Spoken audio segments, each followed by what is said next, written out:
si la gente creyera que Morena le miente, porque, a ver, es evidente, si el gobierno te dice algo que contrasta con tu realidad, pues ¿cómo le vas a creer? Ese fue el problema del PRI y del PAN. Por eso ya no tienen Morena, soporte. Cabrón. A ver, acaba de salir unas encuestas de la presidenta en Índigo en 78%. Como siempre, Zamora desmintiendo a farsantes. La herencia del señor López, la refinería. Perdón, que te vea. El interoceánico. La gasolina de 10 pesos. El Maya. El Tren Maya, etcétera, etcétera, etcétera. Y creo que lo peor de toda esta lista es que no hay consecuencias. Es lo Rubén, peor. O sea, Pero no hay en un horizonte que digamos esto se va a normalizar, va a regresar la paz, la cordura, va a regresar que las cosas salgan bien. Estamos ante el derrumbe de todo lo que construyó López Obrador. Pero todo este desastre de López Obrador lo está pagando la actual administración y los mexicanos. vas, Israel. A ver, vamos a empezar por energía, porque tocaron varios temas que podemos ir dando respuesta a cada uno de ellos. ¿Cuál fue la propuesta del PRI, por ejemplo, para atender la cuestión energética? Sí, porque actualmente se cuestiona la política de la Cuarta Transformación, pero ¿cuál fue la política del PRI? Muy clara, mira, vamos a hablar de dos temas que están esta semana muy fuertes. El primero de ellos, el del gas natural. ¿Qué sucedió con el gas en México durante los últimos 8 años previos a que llegara la Cuarta Transformación? Descendió de producir prácticamente el 50% de la demanda nacional. El PRI y el PAN, los dos últimos años, por decirlo, de Calderón, lo dejaron a la mitad. O sea, 8 años más, es decir, del 18 al 26, ya no tendríamos producción de gas. Eso dice la tendencia que traía el PRI y Calderón. Es decir, traeríamos el 0.4% de la producción y el 99.6% lo estaríamos importando. Eso si hubiera gobernado el PRI, que ahora critica la política energética de la Cuarta Transformación. Ahorita estamos importando el 75%, ¿no? Ahora estamos importando el 75% porque se detuvo esa tendencia negativa. Si no, ahorita ni el 25%, 0.4%. Ahora, mira, ¿Con Peña o con dónde vamos a empezar con Fox. Se producían 430,000 barriles diarios. Ajá. Y cuando se va Peña, lo dejó, imagínate, en 163,000 barriles diarios. Eso quiere decir que hubo una disminución del 74% de barriles diarios. Del 74% de como lo dejó Fox a como lo dejó Peña. Imagínate, dejaron de el 74%. López Obrador lo sube 71% de como lo dejó Peña ¿pero Nieto. en barriles diarios?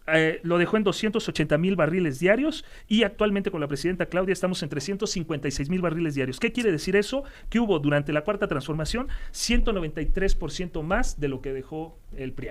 Cuando Peña asume la presidencia de la República, se hace una reforma energética para dos cosas. La primera, garantizar energía para las y los mexicanos. La segunda, resolver los problemas de Pemex. En el primer apartado se abrió la participación a los particulares y entonces se construyeron muchos campos, por ejemplo, de energía solar o energía eólica. El hechicero de Tabasco, de Macuspana, decía que la energía eólica contaminaba. Pero bueno, ahí lo anotó, que se veía nada más. bien feísimo. Sí, ahí lo anotó, nada más. Empezaron prometiendo que la gasolina iba a costar 10 pesos. Eso empezaron diciendo. Y pues todavía no, seguimos esperando. Tengan paciencia. Nada más 7 años de estos gobiernos de cuarta. Afortunadamente se van a acabar como en Hungría. ¿No? Es una buena noticia porque es un espejo. 16 años después. 16 años. Nosotros vamos a ser más rápidos. Bueno, pero el caso es que empezaron con mentiras. Mientras, Israel. Bueno, decir las cifras que menciona Rubén, que se refieren al proceso de crudo de las refinerías, también es la misma tendencia. De 1.1 millones de barriles diarios que se refinaban, bajaron, eso en el 2010, bajaron a 2018 a 612,000 barriles diarios, o sea, prácticamente el 50%. Es decir, lo que yo te decía, bajan al 50% y si hubieran estos últimos 8 años seguido esa política del PRIAN, pues ahorita tendremos el 0.4% de producción de gas y por supuesto estaríamos vulnerables, ¿no? ¿Qué soberanía energética podríamos tener? Estaríamos vulnerables a los precios de empresas extranjeras, que son las que nos están surtiendo ahora también del gas. Pero además los gobiernos son para resolver los problemas. Y Morena no está resolviendo los problemas. Morena, sin aceptar lo que dice Israel, empieza a agarrar argumentos del pasado para tratar de contrastar la política, la distraer y no aceptar. De distraer la atención de lo que hoy sucede. México era un ejemplo de transición energética y se había logrado un costo de la energía de lo más barato del mundo. Las arbitrarias y sin sentido decisiones de Andrés lo que generan es una ruptura de ese proceso. Y ahora no solo no tenemos más energía eléctrica, al contrario, teniendo un momento de oportunidad extraordinario con el nearshoring, muchas de las empresas no vienen porque no hay posibilidad de generar energía. A ver, Azucena, esa es la opinión de Emilio como oposición en México, ¿no? Él defiende Allende dice que cómo cambió México de esa política energética. Pues, ¿cuál era la política energética anterior? La que dice que estaba muy bien. Pues era desmantelar a CFE para que todo se quedara en particulares. No. Esa era la política del PRIAN, la verdad. No, esa no era la política. Y lo que estaba mal, estaba mal. Dicen que qué confianza van a tener los empresarios extranjeros en venir. Bueno, pues nacionales. acaba de salir un reporte la semana pasada, me parece, en donde México subió 6 lugares, no 6 puntos. 6 lugares, Kearney, cualquiera lo puede consultar, subió México 6 lugares en inversión. ¿De cuántos países medidos? Pues al menos de los desarrollados de la OCDE, pero son 6 lugares los que sube. O sea, ¿de cuál a cuál? Nada más para tener Mira, es que no tengo el dato ahorita aquí, pero sí te puedo decir que ese puro indicador. choro. O sea, nada más para saber. México subió 6 lugares. Entonces, ¿a qué se refiere Emilio? ¿Cuáles son los datos? Es una opinión que él tiene, respetable, pero eso no quiere decir que sea certera. Hablamos entonces, de las empresas ahora, que quebraron. ¿qué ocurre con el AIFA? ¿Qué ocurre con el AIFA? Sí es cierto que el AIFA está perdiendo. ¿Entre los 10 traías el AIFA? No lo traía.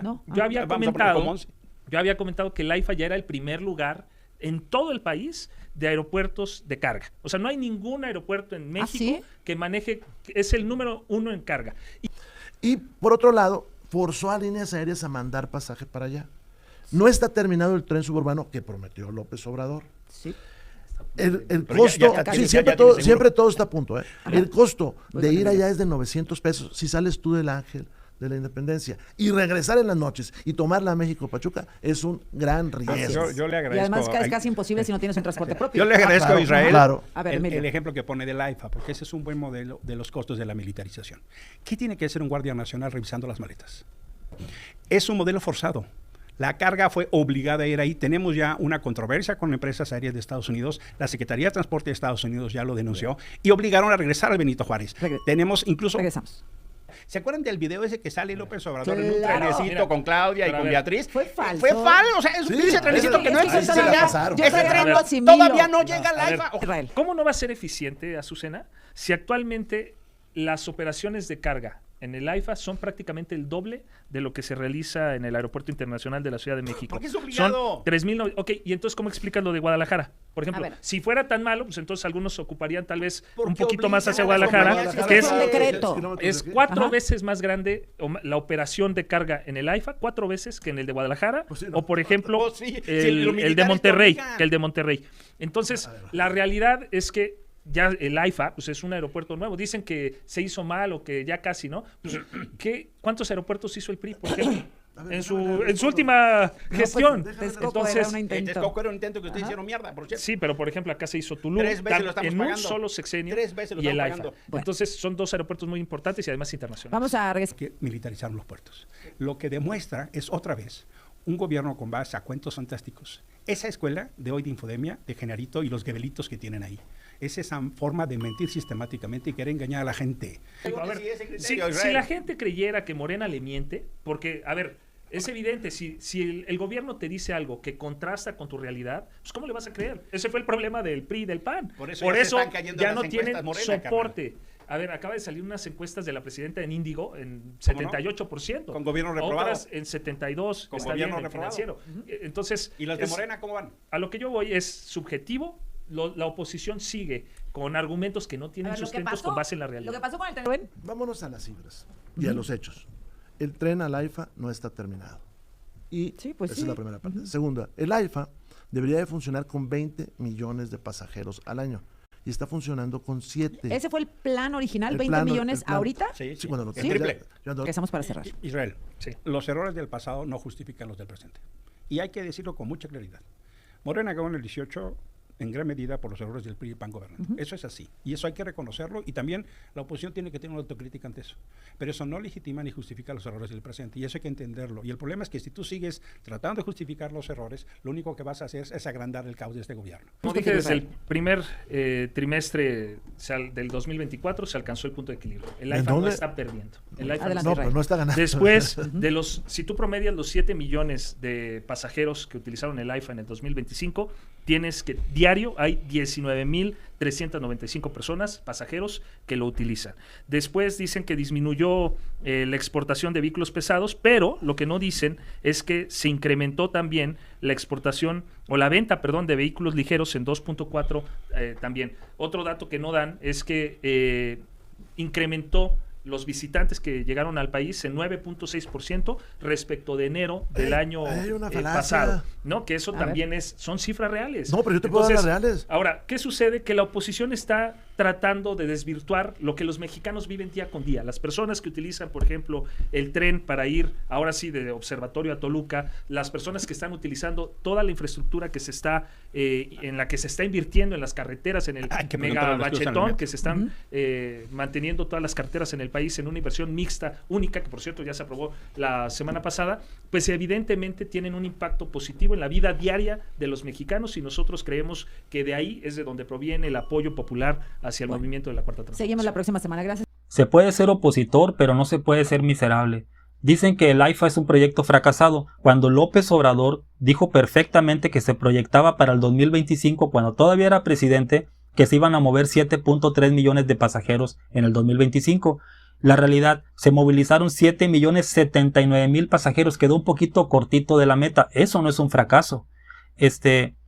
También no dicen estos miserables que López Obrador recibió un Pemex endeudado. Ojo, no debe estar endeudado. Lo recibió en 105.800 millones de dólares. ¿Qué se hizo? ¿Qué se hizo antes del 18 en Pemex? ¿Y qué hizo Obrador? La redujo a 97.600 millones de dólares la deuda. Y Claudia, en tan solo un año, bajó de 97.600 a 84.500 millones de dólares la deuda de Pemex. Y todavía estos miserables quieren la gasolina a 10 pesos el litro, los que la subieron, y los periodistas como Azucena que apoyan al PRI y al PAN. Por eso les digo miserables, porque solamente ven una versión, la que les conviene. También, ¿cómo es posible que gente como nosotros, gente de izquierda, con un celular, sabemos que en el último estudio que se hizo entre 25 países desarrollados de la OCDE, México subió 6 lugares al lugar 19 como uno de los principales destinos para invertir? Pues no dijeron que íbamos a hacer el desastre y el acabose y que se iba a acabar el mundo si llegaba a la izquierda. Más gente sigue llegando. Polos de desarrollo en Tlaxcala está inaugurando Sheinbaum. ¿Y por qué digo lo de Claudia? Que mientras Claudia regaña a los gasolineros y les dice, oye, tienen que dejarla en 24 y el diésel a 28, en Argentina hay un descontrol. ¿Por qué? Porque Milei, el presidente, dijo, ábranse los mercados y el Estado que se haga a un lado y que los privados regulen el mercado. Está paralizado el transporte público en Argentina por la alza de los combustibles. Y aquí Claudia está haciendo lo posible para que los combustibles no suban. Esa es la diferencia entre la izquierda y la derecha. Dime qué piensas.